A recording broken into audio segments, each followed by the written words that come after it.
नमस्कार. Jaishankar Maheshwari YouTube channel वरती तुमचे सर्वांचे सहर्ष स्वागत. आपला आजचा विषय आहे स्पोकन इंग्लिश पार्ट 6 मध्ये आपण डू डज डिड चा वापर करून इंग्लिश सेंटेन्स कसे बनवायचे ते आज आपण पाहणार आहोत. तुम्ही जर चॅनेल वरती नवीन असाल तर प्लीज चॅनेलला लाईक आणि सबस्क्राईब अवश्य करा. चला तर मुलांनो, स्पोकन इंग्लिश पार्ट 6 मध्ये आज आपण पाहणार आहोत डू डज डिड चा योग्य वापर. म्हणजे डू डज डिड चा वापर करून आपण इंग्लिश सेंटेन्स कसं तयार करू शकतो ते आज आपण पाहणार आहोत. किंवा आपल्याला ग्रामर मध्ये डू डज डिड हे यूज करायला फिल इन द ब्लँक्स मध्ये विचारलं जातं. त्यामध्ये आपले भरपूर कन्फ्युजन होतं की डू वापरू की डज वापरू की डिड वापरू. तर तो आज आपण प्रॉब्लेम सॉल्व करूयात. आपण part first, part second, part third, part 4 आणि पार्ट 5 पाहिलेला आहे. पार्ट फर्स्ट, पार्ट सेकंड मध्ये आपण पाहिलेला आहे I am, we are, you are चा यूज करून आपण कसे सेंटेन्स तयार करू शकतो. तसेच पार्ट सेकंड मध्ये आपण पाहिलेला आहे ही इज, सी इज वापरून आपण कसे सेंटेन्स तयार करू शकतो. तसेच आपण पार्ट थर्ड मध्ये पाहिलं होतं हॅव, हॅज, हॅड चा यूज करून सेंटेन्स तयार करण्यासाठी. पार्ट 4 मध्ये पाहिलं होतं कॅन, कुड, मे, माइट, मस्ट चा यूज करून सेंटेन्स तयार करण्यासाठी. तसंच पार्ट 5 मध्ये पाहिलं होतं शाल, विल, शुड, वुल्ड चा यूज करून सेंटेन्स तयार करण्यासाठी. तसेच हे सगळे ग्रामरचे प्रकार आहेत. हे सगळे आपण म्हणजे तुम्हाला एक्झाम मध्ये जर तुम्ही स्टुडंट असाल तर ते एक्झाम मध्ये फिल इन द ब्लँक्स मध्ये तुम्हाला यूज करण्यासाठी वापरलं जातं. तसेच आज आपण पार्ट 6 मध्ये पाहणार आहोत डू डज डिड चा वापर करून सेंटेन्स तयार करण्यासाठी.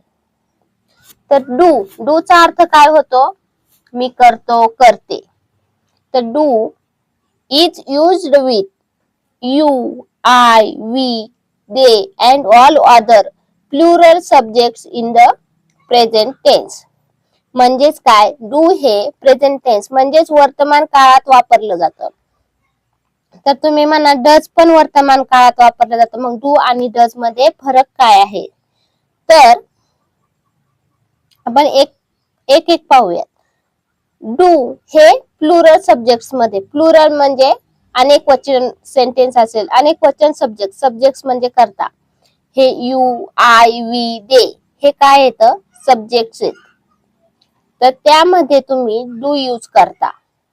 आणि डज कधी यूज करता?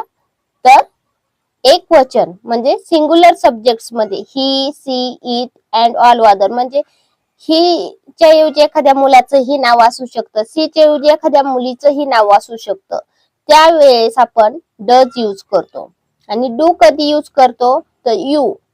आपण सहज एखादा सेंटेन्स म्हणतो यू कॅन डू इट. म्हणजे काय? तू हे करू शकतोस. डू चा अर्थ काय होतो? करणे, करतो. ठीक आहे. डज चा सेंटेन्स काय आहे? Is used with he, she, it and all other singular subjects in the present tense. म्हणजे डज सुद्धा प्रेझेंट टेन्स मध्येच वापरलं जातं. फक्त फरक एवढाच आहे की ते सिंग्युलर सब्जेक्ट्स म्हणजे एक वचन म्हणजे एकाच व्यक्तीपुरतं किंवा एकाच वस्तूपुरतं मर्यादित असेल त्यावेळेस आपण सेंटेन्स तयार करण्यासाठी डज वापरतो. आणि सर्वात सिंपल म्हणजे डिड. डिड हे पास्ट टेन्स म्हणजेच भूतकाळातील वाक्य तयार करण्यासाठी आपण डिड यूज करतो. Did is used with you, I, we, they, he, she, it and all other singular and plural subjects in the past tense. Do आणि डज चाच भूतकाळ हा डिड आहे. म्हणजेच आपण डू मध्ये जे यूज करतो यू, आय, वी, दे तेही त्यासाठीही आपण डिड यूज करतो. आणि डज मध्ये यूज केलेले he, she, it and all other singular subjects, ह्या सगळ्या सब्जेक्ट्स मध्ये आपण डीड यूज करतो. फक्त फरक एवढाच आहे की हा पास्ट टेन्स म्हणजे भूतकाळातील म्हणजे काल झालेल्या घटनांवरती आधारित आपण डीड यूज करतो. इंग्रजी भाषेत म्हणजे डू, डज अँड डीड हे सहाय्यक क्रियापद किंवा मदत करणारे क्रियापद म्हणून इतर क्रियापदांसह त्यांच्या मूळ स्वरूपात वापरणे देखील सामान्य आहे. म्हणजे काय, डू, डज आणि डीडचा वापर आपण सेंटेन्स तयार करण्यासाठी वापरतो. पण हे काय काम करतं, तर सहाय्यक क्रियापद म्हणजे सेंटेन्स मधलं सब्जेक्ट, मग डू, डज, डीडचं वाक्य येतं आणि मग उरलेलं रिमेनिंग वाक्य येतं. म्हणजे हे फक्त मदत करतं की सेंटेन्स कंप्लीट करण्यासाठी मदत करणारे क्रियापद म्हणून डू, डज, डीडचा वापर आपण करतो. आणि डू, डज, डीड हे कधी वापरतात, तर हे नकारात्मक वाक्य तयार करण्यासाठी म्हणजे निगेटिव्ह सेंटेन्स, क्वेश्चन मार्क करण्यासाठी किंवा एखादी गोष्ट तू हे करच यासाठी आपण डू, डज, डीडचा वापर करतो. हे नकारात्मक वाक्य तयार करण्यासाठी, प्रश्नांसाठी किंवा जोर देण्यासाठी वापरले जाते. म्हणजेच काय, आय कॅन डू इट म्हणजे हे काय झालं, मी हे करू शकतो. म्हणजे हे जोर देऊन एखाद्याला आपण चॅलेंज करतो किंवा एखाद्याला म्हणतो की हे तू करच. ही कॅन डू इट म्हणजे तू काय, हे तू करच. म्हणजे एखाद्याला जोर देऊन एखादी गोष्ट सांगतो त्यावेळेस आपण डू, डज, डीडचा यूज करून सेंटेन्स तयार करतो. आताच आपण वरती पाहिलेलं होतं, डू मध्ये काय यूज करतो आपण, सेंटेन्स तयार करण्यासाठी. सेंटेन्स कसं तयार करणार, I do, we do, you do, they do आणि प्लस उर्वरित सेंटेन्स म्हणजे आय डू इट किंवा हे मी करू शकतो. किंवा असंच पुढे तुम्ही कोणतेही सेंटेन्स, आपण एक्झाम्पल म्हणून पुढे सेंटेन्स पाहणारच आहोत. पण आय, वी, यू आणि दे हे काय आहे, सब्जेक्ट आहे. आणि डू हे काय करत आहे, तर मदत करत आहे, हेल्पिंग नेचर क्रियापद आहे, ज्यामुळे आपलं सेंटेन्स कंप्लीट होतं. तर हे आय, वी, यू, दे हे काय येतं, प्लुरल नाउन्स म्हणजे अनेक वचन आहे. तसेच डज मध्ये काय आहे, he does, she does, it does हे सिंग्युलर नाउन्स आहेत. ही, सी, इट हे एक वचन आहे आणि हा झाला ही, सी, इट सब्जेक्ट आणि डज हे काय आहे, तर सहाय्यक क्रियापद म्हणून आपण सेंटेन्स मध्ये यूज करतो. आता आपण सेंटेन्स तयार करताना कसं करणार, सब्जेक्ट म्हणजे काय, आय, वी, डू किंवा डज आणि अदर पार्ट ऑफ सेंटेन्स. तर आता आपण एक सेंटेन्स तयार करून पाहूयात. डू चे एक्झाम्पल पाहूयात.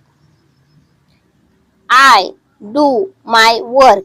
पहा मी वरती तुम्हाला सांगितलं होतं आय डू वरती, त्याचं एक्झाम्पल काय केले मी, आय म्हणजे काय, सब्जेक्ट घेतलेला आहे. डू म्हणजे काय, सहाय्यक क्रियापद आणि प्लस माय वर्क म्हणजे काय येते, other part of sentence.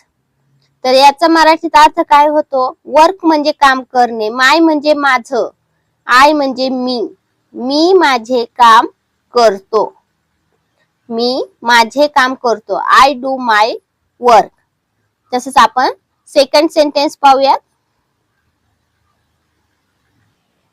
Second example पाहूयात. आय डू हिज वर्क म्हणजे काय, आताच आपण पाहिलं वर्क म्हणजे काम, हिज म्हणजे काय, त्याचं, मी त्याचं काम करतो. आय हा काय आहे, तर सब्जेक्ट, डू काय आहे, तर हेल्पिंग नेचर क्रियापद आहे आणि हिज वर्क हे काय आहे, तर रिमेनिंग सेंटेन्स आहे. तर आपण अशाच प्रकारे डू, डज, डीड चा यूज करून आपण सेंटेन्स कसे तयार करू शकतो हे आज आपण पाहूयात. थर्ड एक्झाम्पल पाहूयात. You don't understand the question. Do you means काय, आता हे नकारार्थी शब्द आहे. नकारार्थी सेंटेन्स तयार करण्यासाठी आपण डू चा यूज केलेला आहे. डू ला काय करणार, डोंट, फक्त पास फोकस करा डोंट वरती. यू डोंट अंडरस्टँड म्हणजे काय, तर आपण डू चा यूज करून निगेटिव्ह सेंटेन्स तयार करण्यासाठी देखील डू डज डिड चा यूज करतो. तर डू ला काय करणार, डोंट. म्हणजे काय, तुला प्रश्न कळला नाही का, हो ना. डू यू मीन्स काय, हो ना. फोर्थ एक्झाम्पल पाहूया. I don't like intense heat. पहा, निगेटिव्ह सेंटेन्स तयार करण्यासाठी डू चा वापर आपण कसं करतो, don't. Negative sentence, I don't like intense heat. यामध्ये पण पहा, आय म्हणजे सब्जेक्ट प्लस डोंट. डोंट म्हणजे काय, डू डज त्याचाच निगेटिव्ह प्रकार, प्लस लाईक्स इंटेन्स हीट म्हणजे काय, रिमेनिंग सेंटेन्स. अशा प्रकारे आपण सेंटेन्स तयार करू शकतो. याचा अर्थ काय होतो, मला तीव्र उष्णता आवडत नाही. इंटेन्स हीट म्हणजे काय, तीव्र उष्णता. आता फिफ्थ नंबर पाहूयात. Where do you work.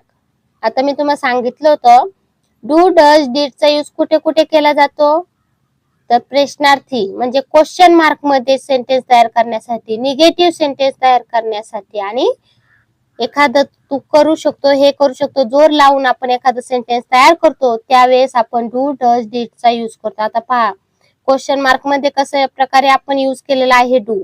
Where do you work, do चा यूज केलाय वेअर. वेअर काय आहे, तर subject. Do you work, do. Do आपलं झालं सहाय्यक क्रियापद आणि यू वर्क म्हणजे रिमेनिंग सेंटेन्स झालेला आहे. त्याचा अर्थ काय होतो, तू कुठे काम करतोस, तू कुठे काम करतोस. 6 नंबर एक्झाम्पल पाहूयात.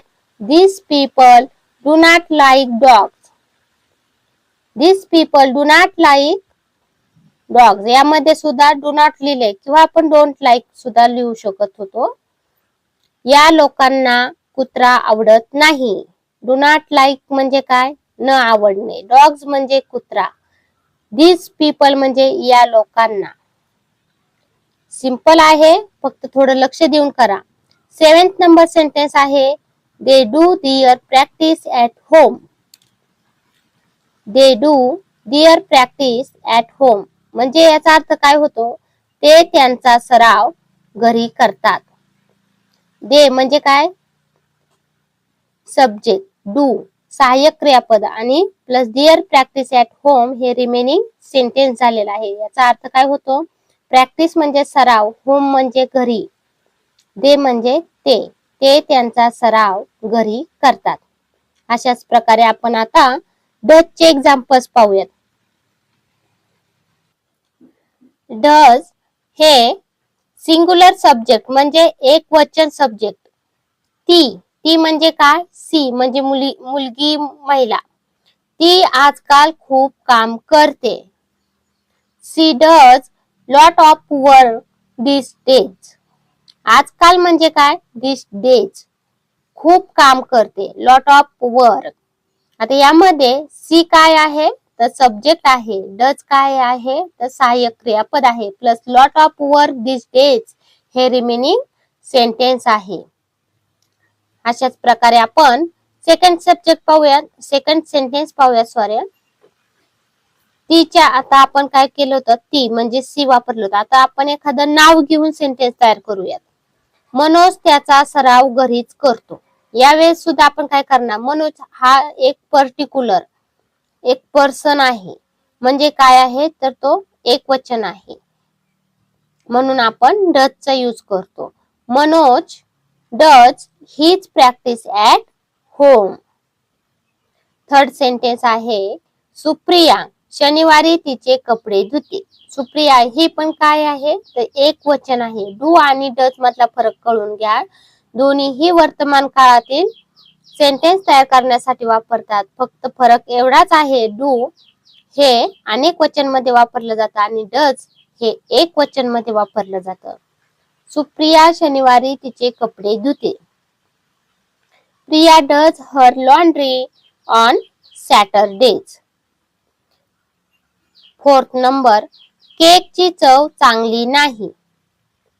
The cake does not taste good. Does मध्ये सुद्धा निगेटिव्ह सेंटेन्स तयार करण्यासाठी आपण काय करतो, द केक हे काय आहे? सब्जेक्ट आहे. Does not.